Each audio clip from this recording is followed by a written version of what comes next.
और इसी तरह के स्तूपों के कारण पूरे विश्व में एक मंत्र गूंजा, जो कि आपको कोने कोने में सुनाई दे जाता होगा कि ले अंत मन दीप भव, ले अंत मन दीप भव, मूल मंत्र बने स्वयं के स्वामी, गूंज उठे हर बस्ती से बुद्धं शरणम गच्छामि। देख पा रहे होंगे कि यहाँ पर एक गेट बनाया हुआ है जिस पर कि शीशा लगा हुआ है, और बाहर आप देख पा रहे होंगे इसको जाली से कवर किया गया है ताकि इसको कोई सामने देख पा रहे होंगे जो स्तूप नंबर 7 है, हम उसकी तरफ बढ़ रहे हैं। और इसी तरह से जैसे मैंने अवगत कराया कि यहाँ पर 27 स्तूप बने हुए हैं। एक नदी बह रही है, दूर दूर तक आप दिखाई दे रहे होंगे, चारों तरफ नदी के हरे भरे पेड़ पौधे बहुत सुंदर लग रही है, और उन पेड़ पौधों के कारण ही जो नदी का पानी है वो हरा दिखाई दे रहा है।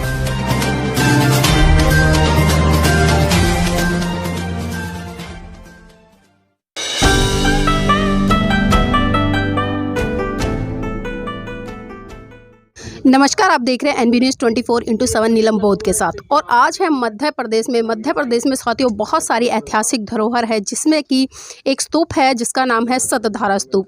जी हाँ, आज उसी सतधारा स्तूप को देखने के लिए हम इतने भव्य जंगल में पहुँचे, जो कि गांव से बहुत दूर है और दूर दराज बहुत भारी, मैं कहूँगी कि भयानक जंगल है, और जिस जंगल में कई तरह के जानवर भी पाए जाते हैं। यहाँ पर भाई जी हैं, उनसे ही जानना चाहूँगी। भाई जी, नाम क्या है आपका? मेरा नाम राहुल चुलार है।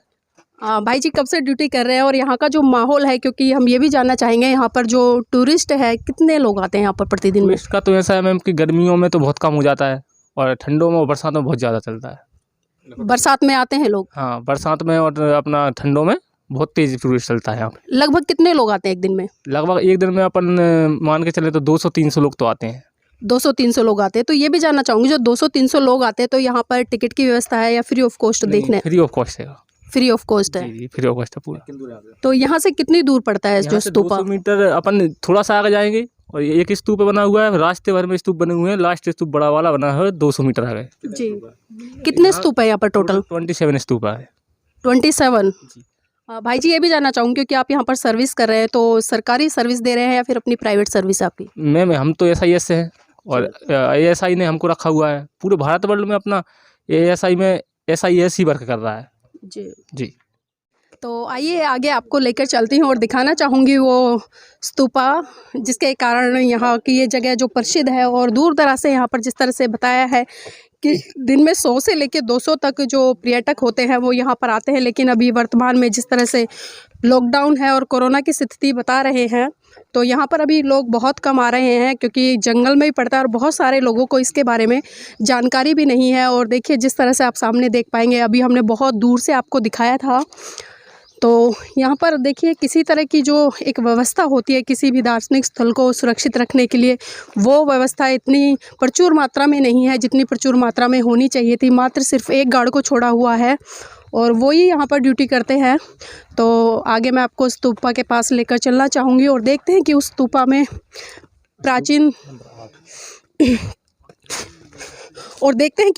में कुछ प्राचीन जो हमारी भाषा लिपि है उसमें कुछ लिखा है या नहीं लिखा है। और ये स्तूपा नंबर 8 है। जिस तरह से अभी हमने बात की थी, जो सिक्योरिटी गार्ड थे वहाँ पर, उन्होंने बताया था कि यहाँ पर टोटल 24 स्तूप है, 27 स्तूपा है। तो उन्होंने बताया कि अगर आप ये जो सामने रास्ता जा रहा है, एक बार मैं कैमरामैन से चाहूँगी कि वो दिखाएं कि जो सामने स्तूपा रोड गया हुआ है, इस पर टोटल 27 स्तूपा बने हुए हैं। तो ये पहला 8वां स्तूपा है, और इसी कड़ी में एक एक करके यहाँ पर 27 स्तूपा बने हुए हैं। तो मैं 8 नंबर जो स्तूपा है उसकी तरफ लेकर चलना चाहूँगी और दिखाना चाहूँगी कि किस तरह से इसका निर्माण हुआ है, और बहुत ही प्राचीन है ये। तो आप देखिए एक बार इसको, तो आप देख सकते हैं कि जिस तरह से इसका निर्माण किया गया है, नीचे के जो पत्थर लगाए हैं वो चौकोर आकृति में है, चिपटे हुए हैं, और धीरे धीरे करके जो पत्थर है उनकी आकृति चेंज हो रही है। और बिल्कुल जो टॉप पर है वो नदी में जो घिसे हुए गोल आकृति के पत्थर होते हैं वो बनाए हुए हैं। एक बार आप देख सकते हैं, मैं कैमरामैन से चाहूँगी थोड़ा जूम करके दिखाएं।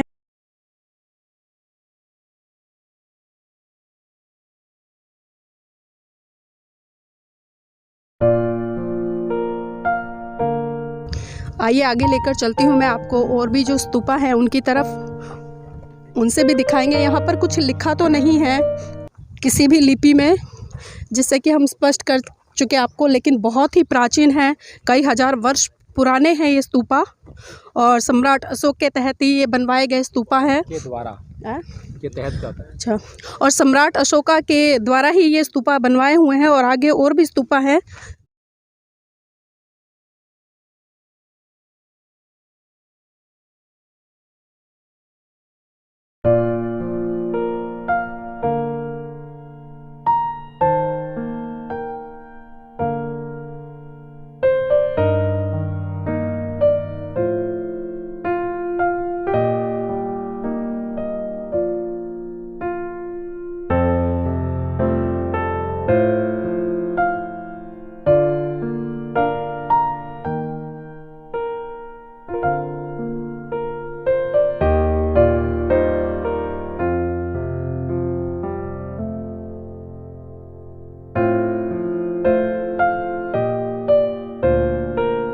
तो आइए मैं आपको थोड़ा सा जो स्तूप है उसके पीछे का भी दृश्य दिखाना चाहूँगी। देख सकते हैं आप कितना सुंदर मनोहर दृश्य है, और यहाँ पर एक नदी बह रही है, दूर दूर तक आप दिखाई दे रहे होंगे। चारों तरफ नदी के हरे भरे पेड़ पौधे बहुत सुंदर लग रही है, और उन पेड़ पौधों के कारण ही जो नदी का पानी है वो हरा दिखाई दे रहा है। और यहाँ पर आप देख सकते हैं कि कितने प्राचीन पहाड़ हैं, बहुत सुंदर सुंदर आकृतियाँ लिए हुए हैं। कैसा लग रहा है आपको यहाँ पर आकर? बहुत अच्छा लग रहा है, बहुत अच्छा लग रहा है। इसको देखकर बहुत मन खुश हो रहा है। ये नदी के किनारे पर जो छोटी छोटी झोपड़ियाँ हम देख रहे हैं, 2-4 झोपड़ियाँ बनी हुई है, तो क्या लगता है कि यहाँ पर लोग रह रहे होंगे, या फिर ये वैसे ही बनी हुई है, खेत के पर्पस से लोगों ने बनाई हुई है? नहीं, यहाँ कोई रहता नहीं है। यहाँ सिर्फ पर्यटक आते हैं, वो देखते हैं, इस जगह का लुत्फ़ उठाते हैं, सर्दियों में, गर्मियों में, बारिश में। बस यही है यहाँ की अभी तक जो हम लोगों को बाइक गाइड ने बताया है। हम खुद पर्यटक हैं, केवल घूमने आए हैं, देखने आए हैं।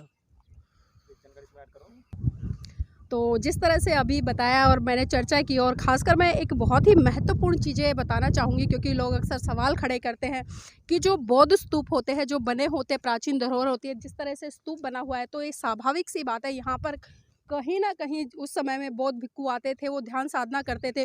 और इसी के साथ में जो नदी बनी हुई है, ये इसका बिल्कुल साफ साफ संकेत देती है, क्योंकि अक्सर हम इतिहास उठाकर देखें पुराना जितना भी, जहाँ जहाँ महाकारुणिक तथागत बुद्ध ने उपदेश दिए, जहाँ जहाँ वो रुके, जहाँ जहाँ उन्होंने धर्म का प्रचार व प्रसार किया, उसके साथ साथ में नदी जरूर बहा करती थी, क्योंकि पीने के लिए पानी और खाने के लिए जो भोजन की व्यवस्था होती थी, वो खासकर नदियों से, जो आसपास में पेड़ पौधे हरियाली होती थी, फल फ्रूट होते थे, उन्हीं से बौद्ध भिक्खु अपना जीवन यापन करते थे। तो बिल्कुल साफ साफ हो जाता है कि जिस तरह से ऐसे बौद्ध जो आपको स्तूप मिलेंगे, उनके साथ साथ में नदियाँ आपको ज़रूर मिलेंगी। तो आइए आगे और आपको लेकर चलती हूँ और दिखाऊंगी मैं जो यहाँ का सुंदर नज़ारा है। तो चलते हैं।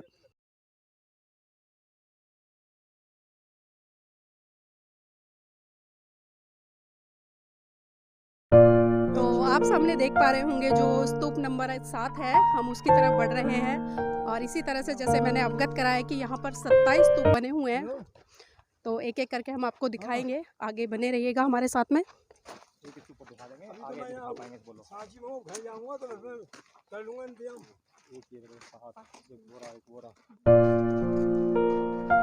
तो ये देखिए, जिस तरह से मैं आपको बता रही थी कि जो स्तूप नंबर है 7 है, ये 7 है, और इससे आगे सीरियल में ही मतलब काफ़ी स्तूप है 27 नंबर तक। तो आप देखते रहिएगा।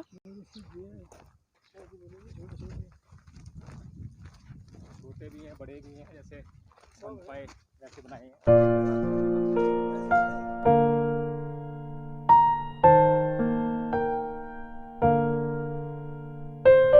ये देखिए, हम स्तूप नंबर 6 पे पहुंच गए हैं, और ये भी उसी आकृति से बना हुआ है जिस तरह से हमने जो स्तूप नंबर 8 दिखाया था। इस तरफ ये स्तूप नंबर 4 है। लमसम में जितने भी 27 स्तूप बने हुए हैं, सबकी आकृति सेम है, सबको एक ही तरीके से यहाँ पर बनाने का काम किया गया है। और जो सबसे बड़ा स्तूप है वो ऊपर है, हम उसकी तरफ आपको लेकर चल रहे हैं।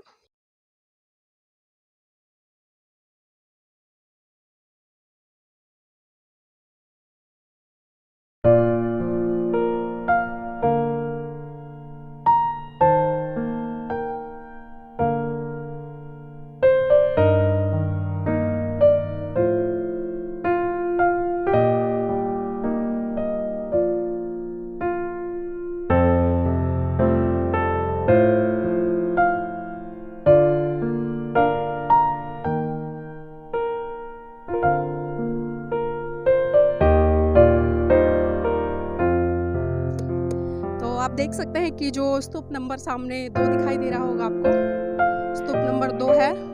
और ये जितने भी स्तूप मैंने दिखाए उनसे बिल्कुल डिफरेंट है।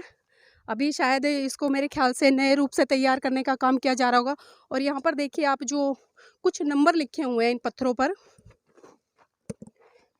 L11 करके, K11, K12, L13, M11। तो ये नंबर शायद कुछ यहाँ की जो ऐतिहासिक लोग हैं या जो जिस तरह से संरक्षित इसको किया गया है उन्होंने डाले होंगे। और इसके पीछे का हमें तो नहीं पता है क्या लॉजिक है, तो आप देख सकते हैं। और इधर से सीढ़ियाँ गई हैं ऊपर की तरफ। हम थोड़ा सा आपको बिल्कुल ऊपर से टॉप से नज़ारा दिखाएंगे कि कितना सुंदर नज़ारा दिखता है यहाँ से। चारों तरफ आप देख पाएंगे, देखिए कितना सुंदर नज़ारा है। हम टॉप पर हैं बिल्कुल। और देखिए ये एक फ्रूट है जो हमें बहुत ज़्यादा यहाँ पर दिखाई दे रहा है। पेड़ों के ऊपर भले पत्ते नहीं हैं, भले पेड़ ग्रीन नहीं है, लेकिन ये फ्रूट यहाँ पर लगा हुआ है। और पीछे देखिए नदी, जिस तरह से मैंने पहले दिखाई थी, नदी यहाँ से बह रही है और काफ़ी दूर से आ रही है। नदी का तो पता नहीं है क्या नाम है।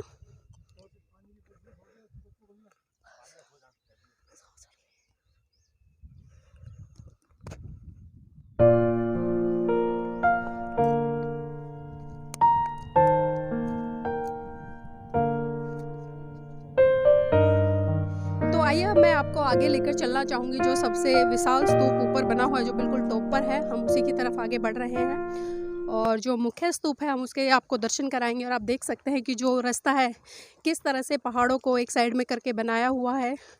छोटे छोटे पथरीले पहाड़ हैं रास्ते में। और यहाँ पर आते आते सांस भी हमें चढ़ रहे हैं, ऑक्सीजन का लेवल थोड़ा कम हो जाता है। लेकिन फिर भी हमारा प्रयास है कि जो NB न्यूज़ की टीम यहाँ तक पहुँची है वो आपको सारी ऐतिहासिक जानकारी दे। तो बने रहिए।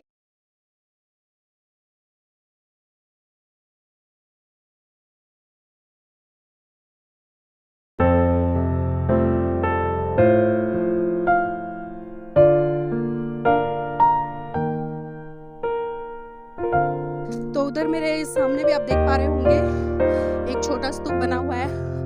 और ये बुद्ध विहार क्रमांक संख्या लिखी है, जिस तरह से मैंने आपको नीचे दिखाया था 2।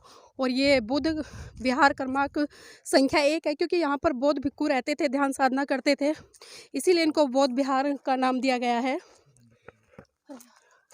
थोड़ी देर बैठ दो, पकड़ना।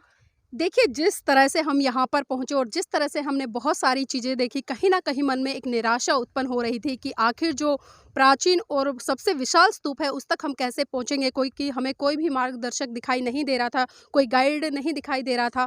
तो मन में हताशा थी। लेकिन जैसे जैसे वहाँ से हम बढ़े, हमें एक गाड़ी दिखाई दी, तो मन में एक जिज्ञासा उत्पन्न हुई। और जिस घड़ी का हमें इंतजार था बेसब्री से कि जो सबसे टॉप पे स्तूप बना हुआ है प्राचीन, उसको हम कैसे देख पाए, तो ये जिज्ञासा हमारी ख़त्म हुई। और सबसे आश्चर्यजनक बात यह है कि इतने भारी भरकम पत्थरों से इस स्तूप को इतनी ऊंचाई पर किस तरह से बनाया और किन किन कारीगरों ने यहाँ पर कितनी मेहनत से काम किया होगा, तो मैं इसके बारे में थोड़ा आपको अवगत कराना चाहूँगी। यह स्मारक प्राचीन स्मारक तथा पुरातत्वीय स्थल और अवशेष अधिनियम 1958 का 24 के अधीन राष्ट्रीय महत्व का घोषित किया गया है। जो कोई इस स्मारक को नष्ट करता है, हटाता है, हानि पहुंचाता है, बदलता है, विकृत करता है, जोखिम में डालता है अथवा इसका दुरुपयोग करता है, तो उसे कारावास का दंड भोगना पड़ेगा, जिसकी अवधि 3 मास तक बढ़ाई जा सकती है, अथवा वह अर्धदंड का भागी होगा, जो कि 5,000 रुपये तक बढ़ाया जा सकता है, अथवा दोनों ही दंड एक साथ दिए जा सकते हैं। तो देखिए इस तरह की जब हम धरोहरों पर जाते हैं तो हमें इस तरह की जो गाइडलाइंस है वो देखने को मिल जाती हैं, क्योंकि ये ऐतिहासिक धरोहरें हैं, ये प्राचीन धरोहरें हैं जिनको कि सुरक्षित किया गया है। और सुरक्षित करना दायित्व बनता है, क्योंकि इतनी प्राचीन धरोहर जो कि इतिहास है इस देश का, और इस इतिहास के कारण ही भारत को पूरे विश्व में जाना जाता है। और मैं आपको दिखाना चाहूँगी, आगे एक गेट बना हुआ है, मैं थोड़ा चाहूँगी कैमरामैन से कि पास जाकर दिखाएं।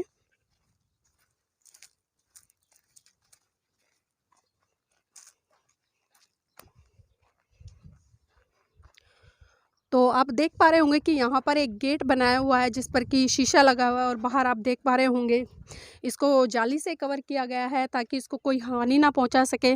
मैं थोड़ा सा देखने का प्रयास करूँगी अंदर, क्योंकि गेट है तो स्वाभाविक सी बात है अंदर कुछ ना कुछ इसमें बना होगा, क्योंकि जितना भव्य है ये जो स्तूप है वो टॉप पर है ऊपर। और किस तरह से बड़ी बड़ी चट्टानों को काट कर, इन पत्थरों को काट कर एक के बाद एक इन पत्थरों को आकृति देकर यहाँ पर जो स्तूप है उसको बनाने का काम किया गया। और आप देख सकते हैं कि अगर कहीं छोटा बड़ा या कट लग जाता है तो उसमें छोटे छोटे पत्थरों को भी फिट किया गया है पैकिंग के तौर पर, ताकि इसको अच्छे से शेप दी जा सके। और जिस तरह से आप देख पा रहे होंगे यहाँ पर स्टेयर है ऊपर जाने के लिए, मैं आपको लेकर चलना चाहूँगी और ऊपर से भी आपको थोड़ा नज़ारा दिखाना चाहूँगी इस स्तूप का।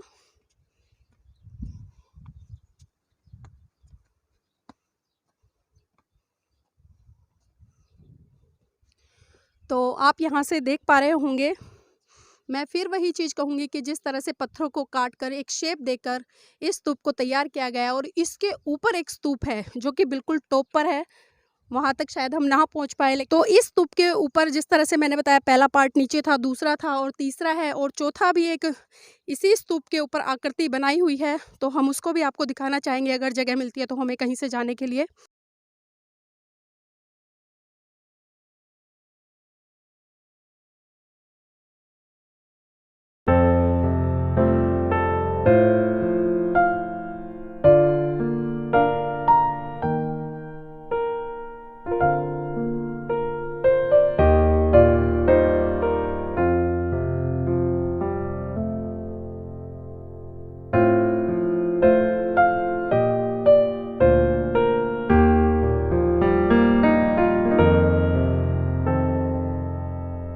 शायद मुझे लगता है कि ऊपर जाने का रास्ता नहीं है, जहाँ तक मेरा आकलन है।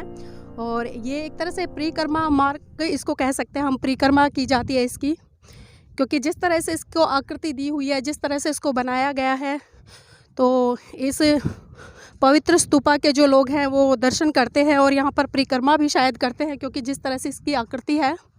लेकिन ऊपर जाने के लिए हमें कोई भी जगह दिखाई नहीं दे रही है, लेकिन हमने आपको जितना यथासंभव हो सका हमने आपको दिखाने का प्रयास किया। और इसी तरह के स्तूपों के कारण पूरे विश्व में एक मंत्र गूंजा, जो कि आपको कोने कोने में सुनाई दे जाता होगा कि ले अंत मन दीप भव, ले अंत मन दीप भव, मूल मंत्र बने स्वयं के स्वामी। बुद्धं शरणं गच्छामि, धम्मं शरणं गच्छामि, संघं शरणं गच्छामि।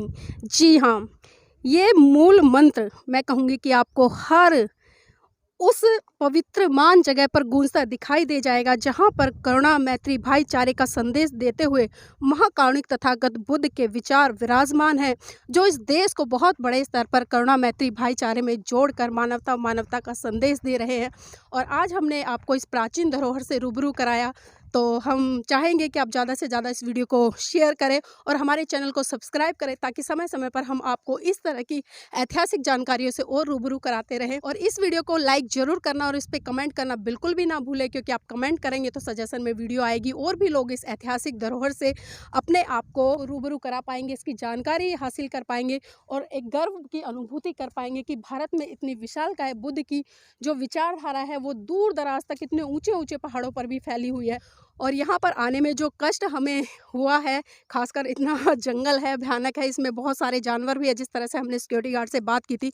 और हमारी जो मेहनत है वो तभी रंग ला पाएगी जब आप इस वीडियो को लाइक करेंगे, शेयर करेंगे और हमारे चैनल को सब्सक्राइब